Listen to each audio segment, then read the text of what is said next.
Subodh Goswami ji, DCP Delhi police. Radhe Radhe. Radhe Radhe महाराज जी। वंदनीय गुरुदेव, आपके चरणों में कोटि कोटि प्रणाम। गुरुदेव, बड़े शहरों में नशा आम होता जा रहा है, विशेषतः छोटे छोटे बच्चे नशे के इंजेक्शन स्मैक ले रहे हैं। गुरुदेव, नशे के कारोबारी भी पूजा पाठ इबादत करते हैं, फिर भी क्यों उन्हें ईश्वर के न्याय से डर नहीं लगता? वो पूजा पाठ इबादत नहीं होती है, वो नाटक होता है। अधर्म आचरण करने वाला, पापाचरण करने वाला, भगवान के वचन है, पापवंत कर सहज स्वभाव, भजन मोर ते भाव न काऊ। यदि नौटंकी नाटक में कोई साधु का वेश रख करके पूरा स्वांग करता है, तो क्या उसको सत्य मार्ग का पथिक माना जाएगा क्या? आप विचार करके देखिए, नाटक में उसने साधु का स्वांग लिया है और पूरा वो साधु का स्वांग कर रहा है, तो क्या वो सत्य मार्ग का पथिक माना जाएगा क्या? क्या वो भगवदी आदर्श पुरुष हो सकता है क्या? नहीं ना। ऐसे ही जो भगवान की आज्ञा का उल्लंघन करके, शास्त्र की आज्ञा का उल्लंघन करके मनमानी आचरण करता है, वो किसी भी तरह की कोई भी पूजा करता हो, वो केवल स्वांग है, पूजा नहीं है। सत्य पर चलने वाला एक भी फूल ना चढ़ाए तो उसके पांचों प्राण भगवान में समर्पित हैं और वो सच्चे पूजा कर रहा है भगवान की। भले वो फूल चंदन न चढ़ाता हो, लेकिन वो सत्य पे चलता है, वो सच्चा पुजारी है। और असत्य आचरण, पाखंड, बेविचार, नाना प्रकार के दोष करता है और बड़ी बड़ी आरती पूजा, तो बिल्कुल वो पूजा नहीं, वो नौटंकी का स्वांग है। वो थोड़ी देर के लिए रोल कर रहा है, उसको कोई भगवान से अपनापन नहीं। भगवान की आज्ञा और भगवान के अनुशासन का यदि त्याग करे तो भगवान का सेवक नहीं कहलाता है, वो केवल नाटक होता है। अब वो किसी भी डिपार्टमेंट का हो, चाहे साधु डिपार्टमेंट हो, चाहे वो जनरल किसी भी अधिकार पद पे हो, यदि वो सत्य को स्वीकार नहीं करता, हमारी भारतीय शास्त्रीय संविधान को स्वीकार नहीं करता, वो केवल स्वांग है, स्वांग। अच्छा, इन लोगों की जो उन्नति दिखाई देती है, उसका आंतरिक रहस्य है। हमारे भागवतिक विधान का एक नियम है कि जैसे आप अच्छे कर्म शुरू करो, बहुत धर्म से चलना, नियम से चलना, अब आपका पाप कर्म आपके ऊपर हावी कर दिया जाएगा, ये विधान है। क्योंकि पूर्व का जो पुण्य है और अब आप सत्कर्म में चल रहे हो, तो आपका जो बीच में पाप कर्म बाधा पहुंचाएगा, उसको पहले नष्ट किया जा रहा है। उल्टा सीधा जैसा भी भगवान को नजर आया, भोगवा करके। अब उस समय जब कोई धर्मात्मा पुरुष सत्संग नहीं करता, तो उसको लगता है जब से हमने भजन का नियम लिया और सत्य और धर्म पे चलना शुरू किया, तभी से मेरी ये अव्यवस्था, विपत्ति, संकट आ गए। वो समझ नहीं पा रहा है, उसके दुष्कृतों का नाश किया जा रहा है, क्योंकि वो सत्य मार्ग पर चल रहा है। सत्य मार्ग के चलने का परिणाम वो पूर्व के सुकृत जिस दिन मिलेंगे, उसको कोई कभी परास्त नहीं कर सकता, महासुख को प्राप्त होगा। और जब कोई अधर्माचरण करने लगता है, तो उसका पूर्व का जमा हुआ, ऐसा नहीं कि उसके पास पुण्य नहीं है, पूर्व का जमा हुआ पुण्य उसको जोड़ दिया जाता है। अब वो अधर्माचरण करते हुए सफलता को प्राप्त होता है। वो समझता है कि देखा, मेरा कौन बिगाड़ सका। लेकिन जिस समय उसका सुकृत खत्म होगा और वर्तमान का दुष्कृत और पूर्व का दुष्कृत दोनों मिलेंगे, तो ऐसा ब्लास्ट होगा, कुल परिवार सब नष्ट हो जाएगा, कोई उसे पानी देने वाला नहीं रहेगा। और ऐसे भयानक कष्ट को देख लेना, किसी को भी देख लेना, परिणाम में देख लेना, थोड़ा समय लगता है। तो ये जो आरती पूजा और ये जो ऑफिस के बाद कुकर्म, अधर्माचरण, इनका कोई महत्व नहीं आरती पूजा का, सच्ची मान लेना। महत्व तब है जब आदेश के अनुसार चलो। हम आपसे कह रहे हैं कि आप ऐसा कीजिए, आप उसका उल्लंघन करके आप हमें माला पहनाइए, चंदन लगाइए, तुम्हारी छाती जलेगी, तुम पर प्रसन्न नहीं होगी। तो ऐसे भगवान का वही भक्त है, भगवान की वही उपासना है जो ठीक से चले। अब सबसे बड़ी कमी हो रही है कि ना हमें सत्संग मिल पा रहा है, नए बच्चों को सत्संग नहीं मिल पा रहा है। शास्त्र स्वाध्याय की तो कहीं रुचि की गुंजाइश ही नहीं रह गई। अगर कहीं किसी को प्रेरणा भी मिले, तो मित्रगण उसे कह देते हैं सब पंडितों की गप्पे लिखी हुई शास्त्रों में क्या। तो शास्त्र स्वाध्याय करने पर पुण्य होता है, बुद्धि पवित्र होती है, और फिर मनुष्य का क्या कर्तव्य निर्णय होता है। अब नवयौवन अवस्था में एक आनंद की उमगन होती है, उस उमगन को यदि सही मार्ग में न लगाया गया, तो बेविचार में, व्यसनों में, हिंसा में, इसमें वो अब कैसे सुधारा जा सकता है? क्योंकि सुधरना चाहे तो सुधारा जा सकता है। माता पिता अपने बच्चों को बैठाल करके सतमार्ग का उपदेश करें, पर खुद सतमार्ग में नहीं तो वो कैसे उपदेश करें? वो तो उपदेश करते हैं, गिलास लाना, थोड़ा वो नमकीन उठा लाना, तो ला रहे हैं, शराब की बोतल रख रहे हैं, गिलास रख रहे हैं। उनको लग रहा है जब मेरे पिता पी रहे हैं तो कुछ तो ना है स्वाद, वो भी पी रहे हैं। अब वो समझ रहे सिगरेट बीड़ी पिताजी मंगा रहे हैं, हम पिए। अब वो बैठे हुए हैं और इतने वो मूढ़ता को प्राप्त हो रहे हैं कि उनको पता नहीं मैं जो आचरण कर रहा हूं हमारे बच्चे अनुकरण करेंगे। वो छोटी मोटी क्रियाओं को देखकर बेविचार में प्रवृत्त हो रहे हैं। पहले माता-पिता अपने आप को शास्त्रीय सम्मत मार्ग पर लाएँ, तब वो बच्चों को उपदेश कर सकते हैं। कई बार हम भी बहुत दुखी हुए हैं कि ये जो समय चल रहा है, ये आगे हमारे देश के लिए, हमारे भविष्य के लिए बहुत हानिकारक है। क्योंकि जहां मजबूत होनी चाहिए हमारी नींव, वहीं हम गड़बड़ हो रहे हैं। अभी 17-18 के हैं और वीर दोष से युक्त हो चुके हैं। कितने ऐसे बच्चे जिनको औषधियों के द्वारा वीर पुष्ट करने की सलाह दे रहे हैं, उनको आसनों प्राणायाम में लगा रहे हैं। ये अवस्था वीर नष्ट होने की है।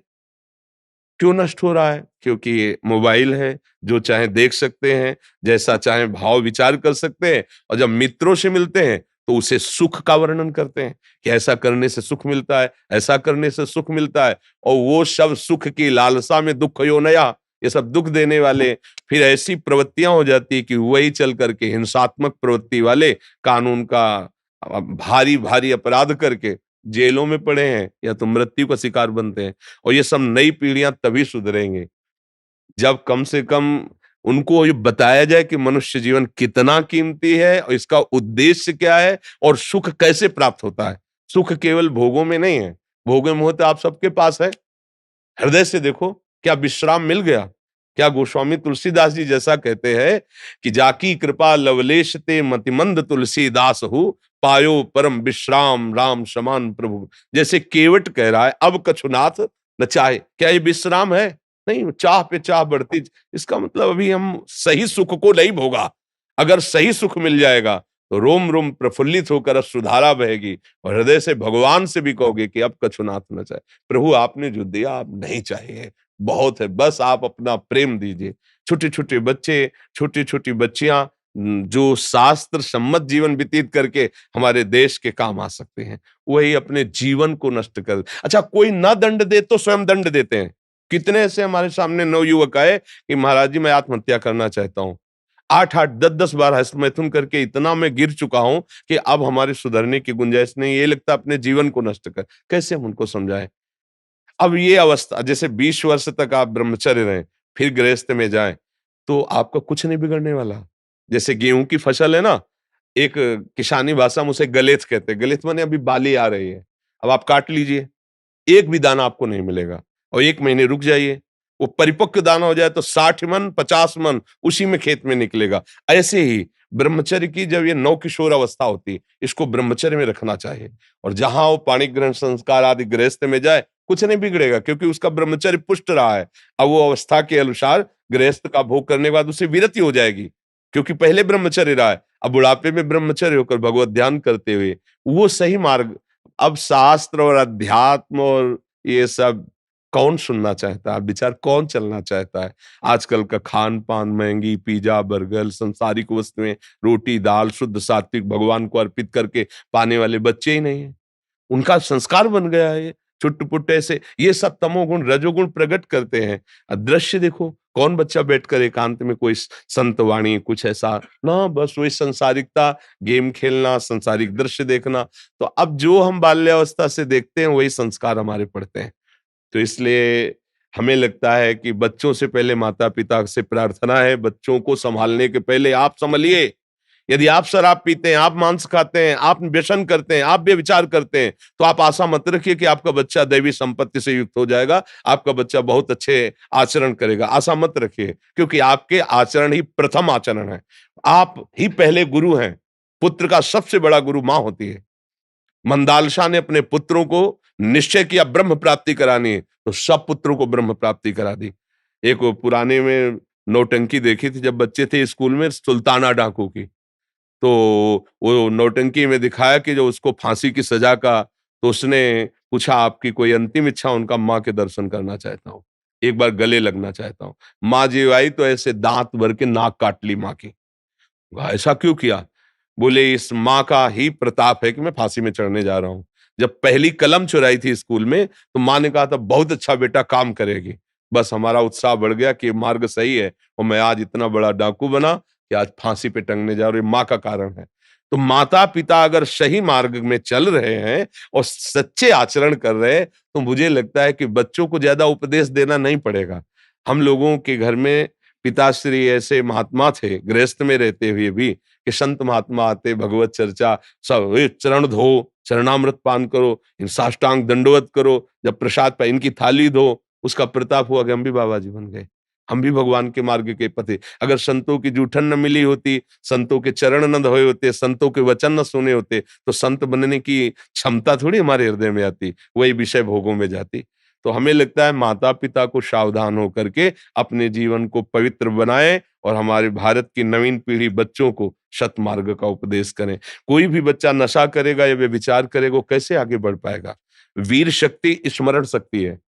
वीर ही नष्ट हो गया तो स्मरण शक्ति नष्ट हो गई, बल नष्ट हो गया, उत्साह नष्ट हो गया, धैर्य नष्ट हो गया, सत्य नष्ट हो गया। ब्रह्मचर्य बहुत बड़ी चीज है।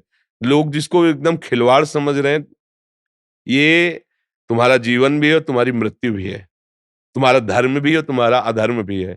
अगर धर्म पूर्वक गृहस्थ में रहकर संतान उत्पत्ति करो, भगवान की पूजा हो रही। अधर्माचरण करके बेविचार करो, अपना नाश कर रहे हो। जब पाप का फल आएगा तो कोई नहीं बचा पाएगा। कोई भी पद, कोई भी प्रतिष्ठा, कोई भी ऐश्वर्य, वो सब दिखावा हो जाता है। हृदय जलेगा तो पद क्या करेगा? ये कर्म बहुत बलवान है। अवश्य में भोक्तव्यम कृतम कर्म शुभाशुभम। इसलिए सबसे प्रार्थना है, डरो, अधर्माचरण से डरो, व्यसन से डरो। आनंद की जो उमगन होती है वो नशे से हम नष्ट करते हैं। चाहे शराब हो, चाहे ड्रग्स हो, चाहे गांजा हो, चाहे भांग हो, एक हमारे अंदर स्वाभाविक आनंद है। ईश्वर अंश जीव अविनाशी, चेतन अमल सहज सुख राशि। उसका जो सहज सुख आनंद उमगन होता है, वो प्रमाद स्थिति, उसको मार्ग सही नहीं मिला, इसलिए उस उमगन में वो नशा सीख जाता है कि और आनंद आएगा, जबकि वो आनंद का नाश कर रहा है। अगर कोई नशा न करे तो खुद पता चलेगा, हृदय एक शीतल, एक शांत रहेगा। धर्म से चलने वाले को एक बहुत बड़ा पुरस्कार मिलता है, विवेक, कहीं नहीं फंसने देता। और अधर्म से जो आचरण करते हैं, उनको सबसे बड़ा दंड मिलता है, अज्ञान। वो फंसते चले जाते हैं। भगवान का नाम जप करे, कोई भी व्यसन माता पिता ना करे। अगर बुराई तुम्हारे अंदर आ गई तो धीरे धीरे छोड़ने की कोशिश करो, तभी तुम आगे बढ़ पाओगे। अब आजकल हम देखते हैं, जैसे किसी बच्चों से पूछते तुम ऐसा क्यों सीख गए, तो उनका हमारे पिताजी मांगते थे तो हम लेकर के उठा के देते थे, तो फिर हमें लगा कि हमको भी करना चाहिए। जब स्वयं तुम्हारे अंदर सत्य विराजमान, फिर तुम सत्य का उपदेश करो तो लागू हो जाएगा। और सत्य नहीं है और फिर उपदेश, तो इसीलिए हमारा समाज जो है वो पतन की तरफ बढ़ता चला जा रहा है। बहुत कठिन है सत्य मार्ग पर चलना, बहुत कठिन है।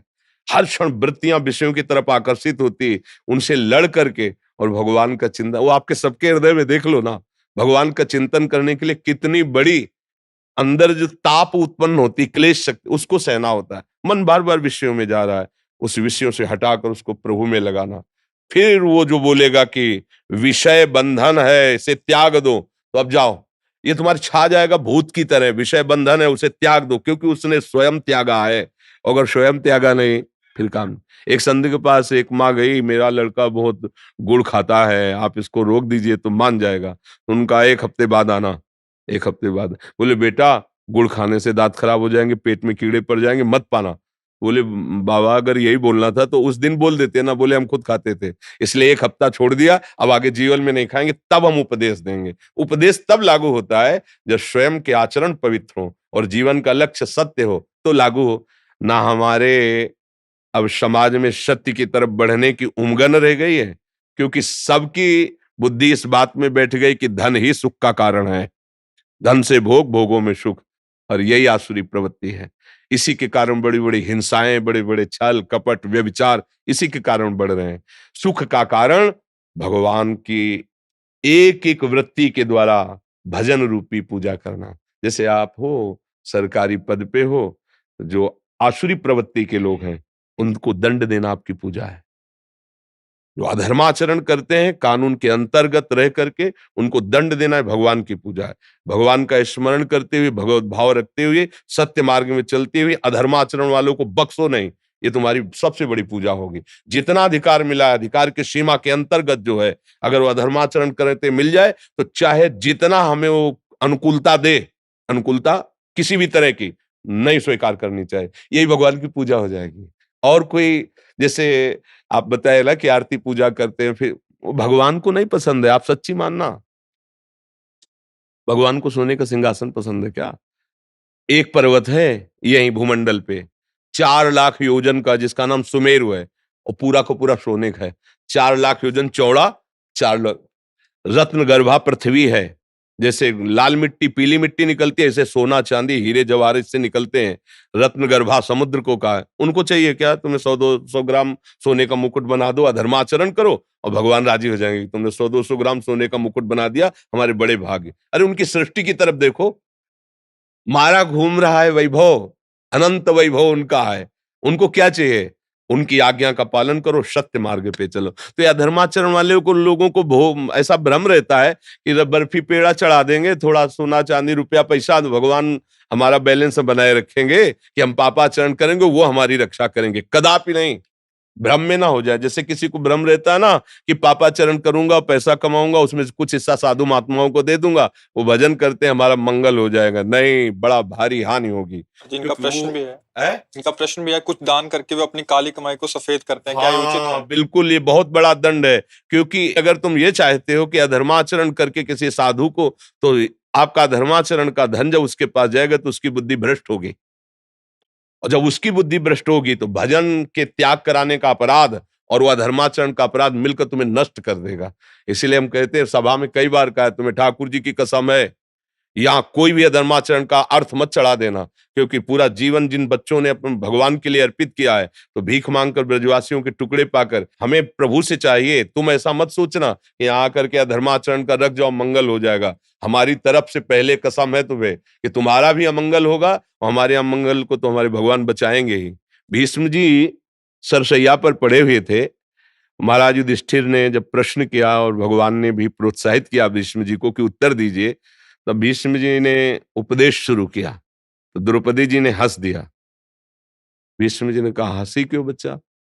तो उनका, पितामह ये प्रवचन मुझे आज अच्छे नहीं लग रहे आपके। क्योंकि सभा में चिल्ला चिल्ला के मैं पूछ रही थी जब मुझे लाया जा रहा था कि महाराज युधिष्ठिर अपने को पहले हारे हैं या मेरे को।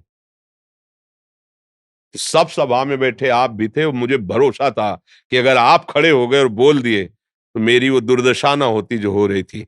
बाल खींच के एक वस्त्र रजस्वला में सभा में घसीट के लिए आप कुछ नहीं बोले थे। कहाँ गया ये धर्म का ज्ञान का उपदेश आपका? तो उन्होंने कहा, बेटी मेरी बुद्धि भ्रष्ट हो गई थी।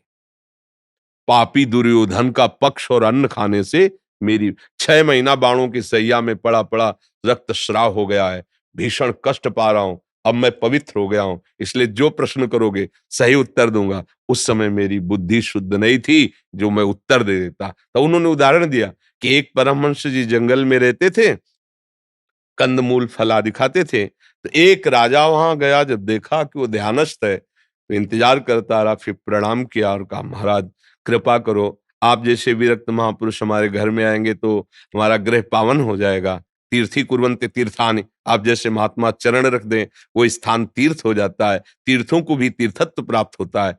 तो सोचा कि अधिकारी है, शास्त्र ज्ञानी है और संतों पर श्रद्धा करता है, चले गए। महल में गए, सुंदर सुंदर भोग विलास की सामग्रियां सब खाई पी। शास्त्र निषेध करता है, राजन्न का निषेध करता है। वैरागी को उतना ही सात्विक पदार्थ भगवान को अर्पित करके अल्पाहार लघुहार, जिसमें आप ब्रह्मचर्य रह सकें, आपकी बुद्धि शुद्ध रह सके, मतलब जैसे रजोगुणी पुरुष पाते हैं वैसा निषेध किया गया। ऐसा नहीं मनमानी तुम खाओ पियो तो तुम्हारी बुद्धि भजन में लग जाएगी। नहीं, और खा पी के खूब अच्छे से राज सम्मान पा करके आए, भजन में अरुचि, वही महल का चिंतन, वही भोगों का चिंतन। यार कब राजा आएगा कि दोबारा बुलाएगा? अब कंदमूल फल खाने वाले, भजन छूटा, चिंतन राजा का। अब चिंतन इधर हुआ तो तपस्वी थे, तुरंत राजा पहुंचा, महाराज पधारिए। आज कुछ नहीं बोलना पड़ा, पीछे ही चले गए। महल में पाए और देखा ऐसे, तो एक श्रृंगार कक्ष में हार टंगा हुआ था हीरों का। तो अवसर लेकर के, क्योंकि दास दासियां सेवा में नहीं, स्वयं राजा और रानी थे, तो वो हार लिया और झोली में डाल लिया, प्रसाद पाया और जय हो करके चल। रानी जब श्रृंगार को शाम को बैठी तो देखा हो, तो उनका, महाराज अपने इस निज महल में अपनी जो दास दासियां हैं, बिल्कुल कहीं उनका आना जाना नहीं, तो हार चुराएंगी क्यों? मुझे लगता है जिन संत भगवान को तुम लाए थे वो हार चुरा के ले गए। वो कहा, ऐसा मत कहो, हमारे देश के पावन पवित्र संत तुम्हारे हार को क्या करेंगे? तो उनका, महाराज आप कुछ भी कहो, मेरा दृढ़ विश्वास है कि हार आपके संत ले गए। बोले हम दूसरा बनवा देंगे, आप शब्द मत उच्चारण करना। अब 5-7 दिन के बाद उन्होंने फल लाने के लिए झोली में हाथ डाला तो हार देखा, तो कहा ये क्या मेरी बुद्धि भ्रष्ट हुई, मैं इसे क्या करूँगा? अरे! मेरे से तो अपराध बन गया। हार लिया और वहीं से चिल्लाते हुए राज दरबार, महाराज मैं चोर हूँ, मैंने आपके महल से ये हार चुराया। बोले महाराज बस आपकी परीक्षा के लिए मैंने हार आपकी झोली में डाला था, आप तो संत हैं। क्योंकि सभा के हृदय में संतों के प्रति दोष बुद्धि हो जाएगी, इसलिए धर्मात्मा राजा ने तत्काल बात बदल दी। चलो महाराज महल ले गए और कहा महाराज आप ही चुरा ले गए थे, आप ही वापस करने और मेरी समझ में नहीं आया। तो बोले जिस दिन आपका अन्न खा के गए उस दिन से मेरी बुद्धि भ्रष्ट हो गई। राजन के कारण मेरी स्वर्ण चोरी करने की, रत्न चोरी करने की प्रवृत्ति जागृत हुई और जब 7 दिन से मैं भूखा हूँ, क्योंकि मुझे कुछ अच्छा नहीं लग रहा था। आज मैं कंदमूल फल लेने के लिए झोली निकाला, तो उसमें हार मिला, तब मुझे ये समझ में महाराज ये आपके अन्न का प्रभाव है कि मुझ तपस्वी को चोरी करने के लिए विवश कर दिया। भीष्म जी ने कहा बेटी अन्न का प्रभाव इतना बड़ा होता है कि मैं सब ज्ञान रखने वाला उस समय उत्तर नहीं दे सका। तो ये जो लोग सोचते हैं ना कि अधर्माचरण करके दान पुण्य मंदिर, कुछ नहीं, धर्म के द्वारा कमाए हुए धन का विभाग करो, एक मूल के लिए जमा करो, एक परिवार के पोषण के लिए जमा करो, एक आगामी व्यापार की उन्नति के लिए और उसका कुछ भाग गरीबों की सेवा, गौ सेवा, अनाथ है, बीमार है, कोई संत महात्मा भूखा प्यासा, अतिथि सेवा, ये शास्त्र विधान है। धर्म के कमाए हुए से जिन लोगों का ये कहना ना कि अधर्म में इतने परसेंट दे दो, तो दोनों एक ही बात है, अंतर नहीं है, एक ही बात है। मतलब वो एक ही डिपार्टमेंट है।